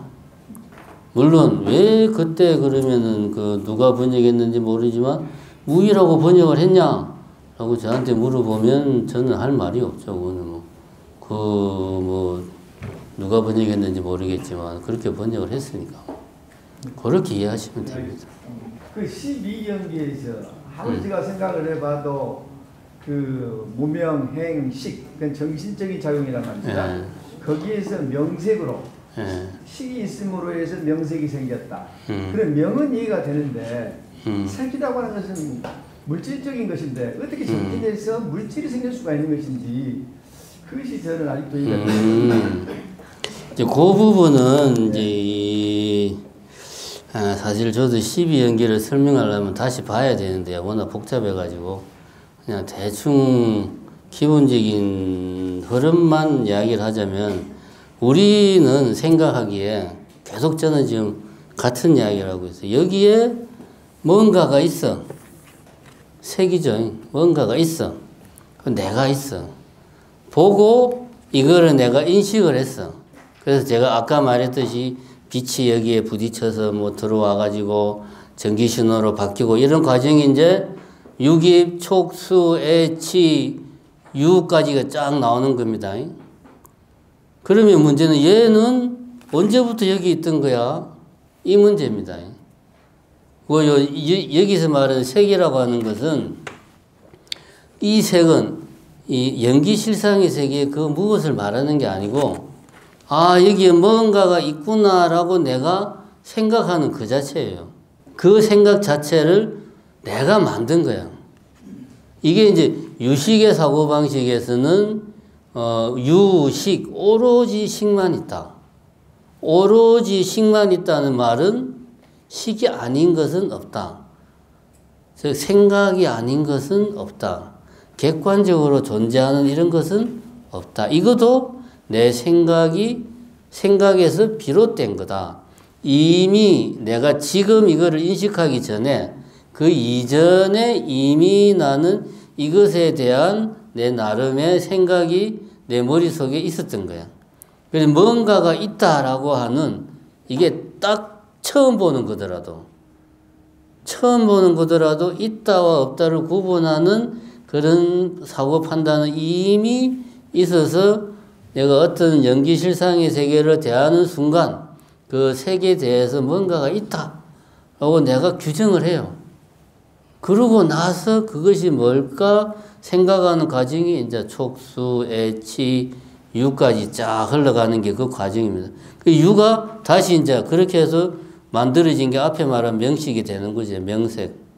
요렇게 이제 계속 순환을 하는 겁니다, 이게. 요게 이제 인식론적으로 12연기를 이해하는 거고, 남방불교 상자부 전통에서는 제가 저번에도 이야기했지만, 3세 양중 인가설이라고 해가지고, 그 12연기의 각각을 오온의 상태, 쉽게 말하면 내가 지금 어떤 상태냐, 어린아이냐, 어른이냐, 늙었느냐, 엄마 뱃속에 있냐, 뭐 요런 각각의 단계로 이야기하는 명색은 엄마 뱃속에 들어가서 이제 딱 잉태가 되는 순간을 말하는 거. 유깁은 애가 처음에 딱 정자와 난자가 만나는 순간 감각기관이 생기는 게 아니거든.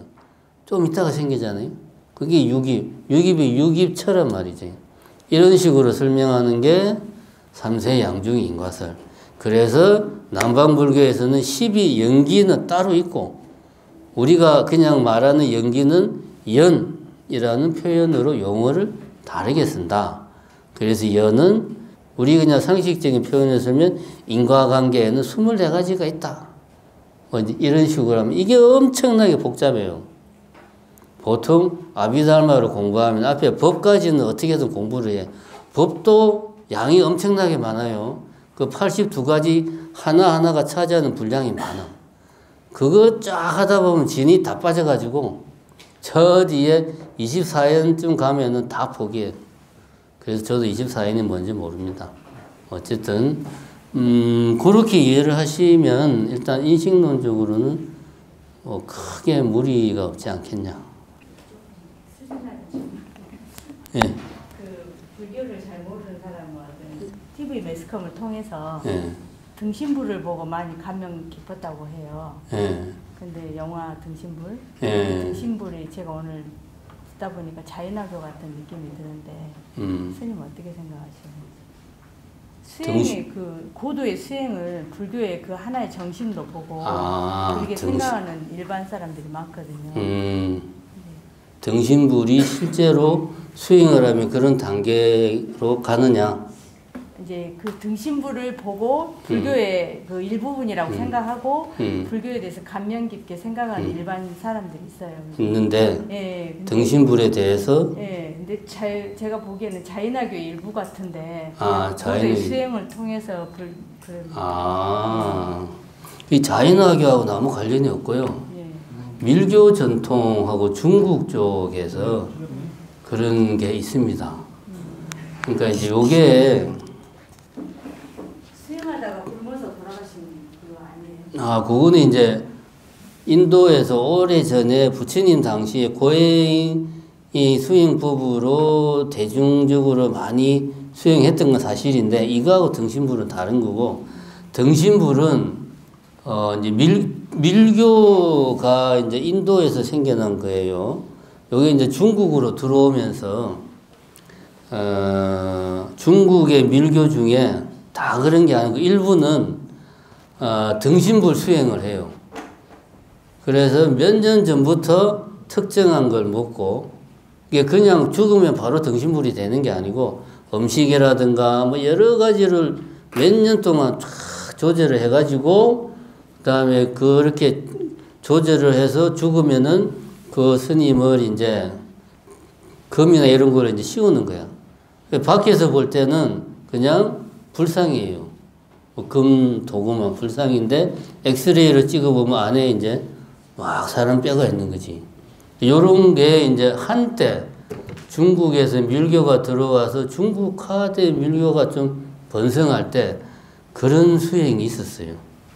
이게 고행을 해서 죽는 게 아니고 나는 죽어서 등신불 형태로 있을 거야. 그렇게 하는 게 밀교의 어떤 이론, 밀교적 세계에서는 그게 하나의 어떤 나름대로 또 어떤 좀 뭐 어떤 단계가 높아지는 그런 걸로 상정을 한다 이겁니다. 밀교는 제가 잘 몰라요. 왜냐하면 말 그대로 밀교니까. 비밀스러운 거니까 밀교를 잘 알면 그건 밀교가 아니지. 그죠? 밀교가 원래 그래요. 그래서 검증된 사람만 가르침을 전수했다고 그래요. 어쨌든 등신불은 그렇게 해서 중국에서 한때 등신불이 좀 등장을 했다. 근데 그거는 이제 한때 그랬고 그 이후로는 그런 게 없었습니다. 그래서 지금도 보면 저 구화산이나 저런 데 가면 등신불이 있습니다. 이런 큰 독 같은데 사람이 등신불 형태로 스님이 들어가 있어요. 이거는 본인이 그렇게 하는 게 아니고 주변 사람들이 이렇게 다 어떤 그 노하우를 통해서 만드는 거예요. 어떻게 뭐 세척을 어떻게 하고 어떻게 뭐 이렇게 뭘 입히고 마치 미라 만들듯이 그렇게 하는 겁니다. 예.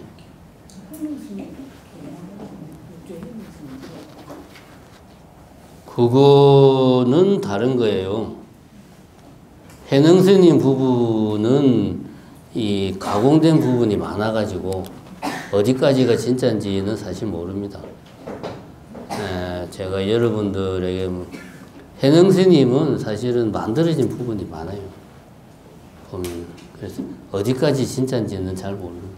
해능스님이 누구냐 하면 육조 해능 대사라고 해서 우리나라 불교는 간화선을 제창을 하고 있는데 그 간화선을 창시한 분, 우리나라 불교에서 가장 부처님 다음으로 큰 인물, 불교계에 통틀어서 부처님이 넘버1이고 넘버2가 해능스님이죠. 그래서 해능스님은 신성한 영역에 있어요. 함부로 말하면은 제가 조계종에서 중노릇 못합니다. 네, 수고하셨습니다. 다음 주에 봅시다.